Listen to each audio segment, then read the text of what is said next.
All right, if you are an experienced golfer, and by experienced I mean, someone who's logged more than a few decades on the links, you know this frustration. Oh, absolutely. You stand on the tee box, you make what feels like a pure, solid swing, and the ball just doesn't carry. It doesn't have that same pop it used to. Right. Maybe 10 years ago, you're hitting at 240, and now, 200 feels like a huge victory. Exactly. The distance is just gone. It is, without a doubt, the most common complaint we hear from players over 60.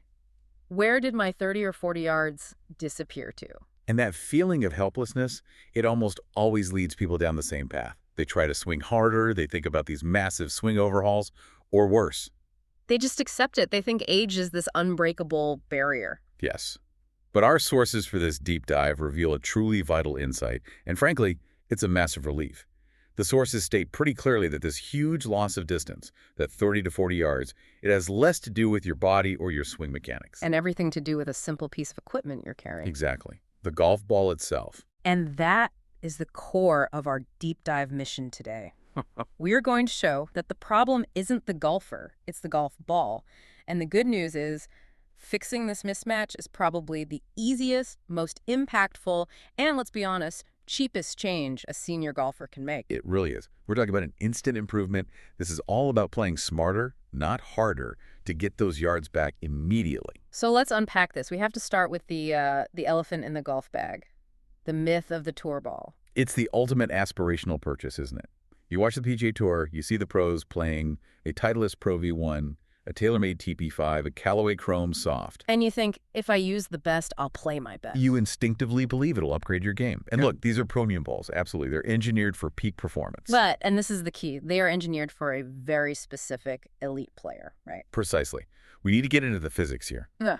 These balls are optimized for incredibly high club head speeds. We're talking 105 to 120 miles per hour. And that speed is required not just to hit the ball far, but to actually activate all those complex layers inside the ball, which we'll get into a bit later. And here is the critical data point for you listening. According to studies on amateur demographics, the average senior golfer, that experienced player who's lost distance, is typically generating club head speeds somewhere between 70 and 85 miles per hour. So you see the problem. That's a 30 to 40 mile per hour gap. It's more than a gap. It sounds like a physical incompatibility. It is. An 80 mile per hour swing is simply not enough force to make a high compression tour ball work the way it's designed. You're not giving it the energy it needs to achieve its maximum spring potential. So what happens? What does that look like in the real world? The result is a flat, low launching flight. It has a dull, sort of dead feel off the club face. And a huge amount of your potential energy, and 20 or more yards, is just lost right at impact. So if the tour ball is actively working against us, we have to move into the true core of this deep dive compression. This is the great distance killer. It really is. Yeah. Compression, simply put, is just the golf ball's resistance to being squished at impact. It tells you how much force is required to deform the ball against the club face. High compression ball resists being squished. Low compression yields easily. That's it. And let's use the analogy our sources suggest because it makes it so relatable. Think about the difference between hitting a firm high compression ball, which is like trying to squeeze a rock, Right. versus hitting a soft low compression ball, which is more like squeezing a ripe tennis ball. And this is where the physics gets fascinating. That high compression core is incredibly dense and firm. So if you only hit it with 80 miles per hour of force, the ball barely deforms at all. And because it barely deforms, it doesn't store and then efficiently release that energy. It just kind of flies off the face. So instead of getting that satisfying spring back from the core, that perfect trampoline effect, you just get a thud. A thud is a great way to put it. But why does a soft core perform better at lower speeds? That seems a little counterintuitive to some people. Yeah, but that's the key technical nugget here. The material science shows that these low-compression polymer cores are engineered to maximize what's called the coefficient of restitution, how efficiently energy is returned, specifically at lower impact speeds. Okay, so it's built for that speed range. Exactly. When a softer ball is hit at 80 miles per hour, it deforms significantly more. This greater deformation allows that slower impact speed to use the rebound effect of the soft core more efficiently. The high compression ball just won't rebound effectively below its design threshold of, say, 110 miles per hour. And that mechanism, that lost stored energy, is where 20 to 30 yards just instantly vanish. That's where they go. That makes perfect sense. The ball is tuned to a different frequency than our swing. It really highlights the philosophy we need to adopt. You shouldn't be adjusting your swing to fit the ball. You absolutely must choose a ball optimized to fit your swing. Golfers are so quick to blame their technique when the fault lies entirely with this equipment mismatch. So if high compression is the foe, let's turn to the solution. What's the sweet spot for the experienced golfer? The sweet spot is the world of low compression balls. Specifically, you want to look for ones rated somewhere between 35 and 65 on the compression scale. And these are designed differently from the ground up. Completely. They use larger, often less dense inner cores that are specifically engineered to compress easily, even with minimal force. And what are the measurable benefits when you make that switch? This is the aha moment everyone's waiting for. The data is just undeniable. When you test senior players who switch from a premium high compression ball to an optimized low compression one, you consistently see an increase in ball speed, much greater carry distance, more lift off the club face, and a much better, softer feel. And we are talking about serious, game-changing yardage here. Oh yeah. Testing consistently shows that switching to the correct low compression ball can add anywhere from 15 yards on a mishit up to 40 yards on a solid drive. 40 yards. That's transformative. Imagine turning a 5-iron approach shot into a 7-iron. It completely redefines the accessibility of a golf course. You stop having to rely on these miracle shots, and you start playing the course the way the designer intended for your skill level. Okay, we have to pause here. Because before everyone listening runs out and grabs the first softball they see, we need to address two hidden traps that our source material warns us about. This is critical, yes. Trap number 1, the cheap ball mistake. This is usually driven by, simple economics. I lose 5 balls around, why should I spend more? And that financial hesitation is understandable, but it's a massive false economy. It completely destroys consistency. How so? Well, budget balls, they use inferior manufacturing processes, poor quality polymer blends. This leads to inconsistent cores that might not even be perfectly centered, and outer layers that are unevenly applied and wear out really fast. And we all know inconsistency kills confidence more than anything else in this game. It's the ultimate killer. The problem isn't just durability, it's predictability. The test data we looked at was just stark. A single senior golfer, hitting shots with the same 80-mile-per-hour swing, had a staggering 35-yard variation in distance just by cycling through a sleeve of bargain bin balls. 35 yards with the same swing. 35 yards, one goes 180 yards, the very next one goes 215. That makes controlling your approach shots, especially into the wind, totally impossible. Yeah. You just can't trust what the ball is going to do. Predictability is everything for scoring. You have to know that a solid strike gives you a predictable result. It's the fundamental requirement, and cheap balls undermine it completely. Okay, so trap number 2 is just as insidious, the multi-layer trap. We are constantly seeing marketing hype about balls with 3, 4, even 5 layers, all claiming to be optimized for spin and feel and distance. This is a classic example of technology that only really helps the elite player. Remember what we said about activation? Those extra layers, the inner mantle and the core, they're only truly engaged when they feel an extreme amount of force.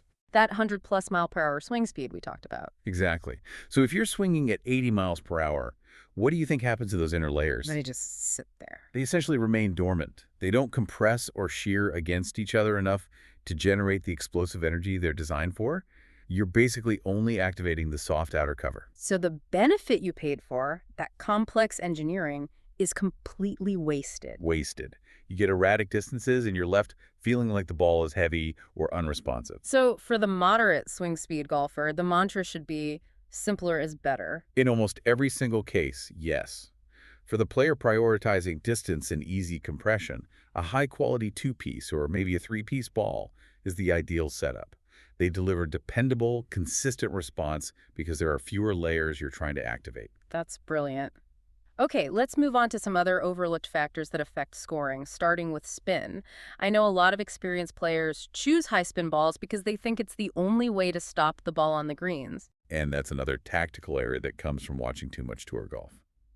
While high spin is great for pros, for many amateur golfers, especially those with slower speeds, high spin causes a really detrimental phenomenon called ballooning. Explain that. How does ballooning actively kill your distance? Ballooning happens because you're generating too much backspin relative to your club head speed. So the ball climbs really high at first, But that high spin rate acts like a brake in the air. It stalls out. It stalls out prematurely. It reaches its peak too quickly, loses all its forward momentum, and then it just falls steeply out of the sky. You're just bleeding all your carry distance into the air. That's a perfect way to put it. The source material estimates that players can lose 20 or more yards of vital carry distance just due to excessive ballooning. Right. The solution isn't maximum spin, it's moderate spin. Right. Enough to hold a green, but not enough to rob you off the tee. Exactly. And beyond the physics, we have to talk about two very human factors that naturally change with age: visibility and feel. Yes, this is so important. Absolutely. As we age, our eyes change. It becomes harder to track a little white object against a bright sky or find it quickly in the deep grass. That's why visibility is so crucial. So those bright colored balls, the yellows, oranges, lime greens, they're not just a gimmick. They're functionally superior. They help you track the ball in the air and find it faster in the rough. And that matters because less time spent searching means you maintain your rhythm and you lower your stress. Which is huge for concentration. And then there's feel. Feel is everything. A softer feeling ball provides immediate, distinct feedback at impact. That feedback loop is essential for learning, for making tiny adjustments, and for building swing confidence. If the ball feels dead or hard, your brain assumes you made a bad swing, even if the contact was pure. Okay, we've established the science, the traps to avoid, and the human elements. Now for the concrete, actionable advice. If you're listening and you clock in with a swing speed between 70 and 85 miles per hour, what are the specific balls you should be looking at? All right, we've isolated 4 fantastic, high-quality, low-compression options that are engineered exactly for this moderate speed range. These will give you the best chance to get back that 15 to 40 yards. Let's hear the lineup, and maybe just briefly why each one is a great choice. Okay, first up, we have the Callaway Super Soft. It has an extreme low compression rating, usually around 38. This ball is built purely to maximize velocity and distance for the slowest swing speeds in our target range, and it delivers that famously soft feel. So that's for ultimate distance and comfort. Okay, what's next for reliability? The Wilson Duo Soft plus Racked Vise. It comes in at a compression of around 40. Wilson was one of the pioneers in this low compression space. This ball is incredibly reliable, very forgiving, and it's often available at a great price point. Just a fantastic high-value option. Great, and for someone who wants maybe a slightly firmer feel, but without sacrificing that easy compression? For them, I'd say look at the Strixon Soft Feel. It has a compression rating of 60, so it's right in the middle of our ideal range. It offers a wonderful balance of control for approach shots and excellent carry distance. Okay, and let's round out the list with a really high-end brand. For that, you have the Titleist True Feel. It's typically a 65 compression. This is the choice for the player who insists on that premium recognized brand, but needs it optimized for them. It delivers exceptional feel and that tour-level reliability we associate with Titleist, but tuned for the 70 to 85 mile per hour player. That list is the blueprint. All of those balls are optimized for lower swing speeds. They compress easily, they travel farther, and they give you that consistent performance that a high compression tour ball just cannot deliver for this audience. They match the physics of the player, and when equipment matches physics, performance always follows. So let's synthesize all this knowledge for everyone listening. The main discovery here is, I think, profoundly empowering. If you're losing distance, you don't need a complex swing overhaul or a $1,000 driver or some intense physical training.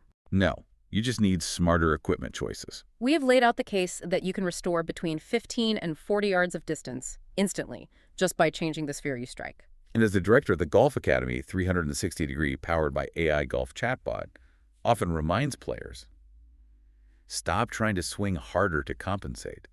That effort is just wasted energy. Instead, play smarter by choosing a ball that is chemically and physically engineered to complement your experience and your current swing speed. You can effectively restore a huge part of your game without physically altering your mechanics, simply by optimizing the thing you use 70 or 80 times around. Absolutely. So here's a final thought for you to chew on. How often do you choose your equipment? And I don't just mean balls, I mean everything. Based on what you see the professionals use on TV versus what is actually optimized for your current physics and your swing speed. It's a great question. If a simple change in ball compression can yield up to 40 yards of instant gain, what other small overlooked details in your shaft flex, maybe your grip thickness or your club loft, are hiding massive instant gains in your game? Go look at the compression rating of the balls that are in your bag right now. That might just be the easiest path to the next level of your golf enjoyment and your confidence.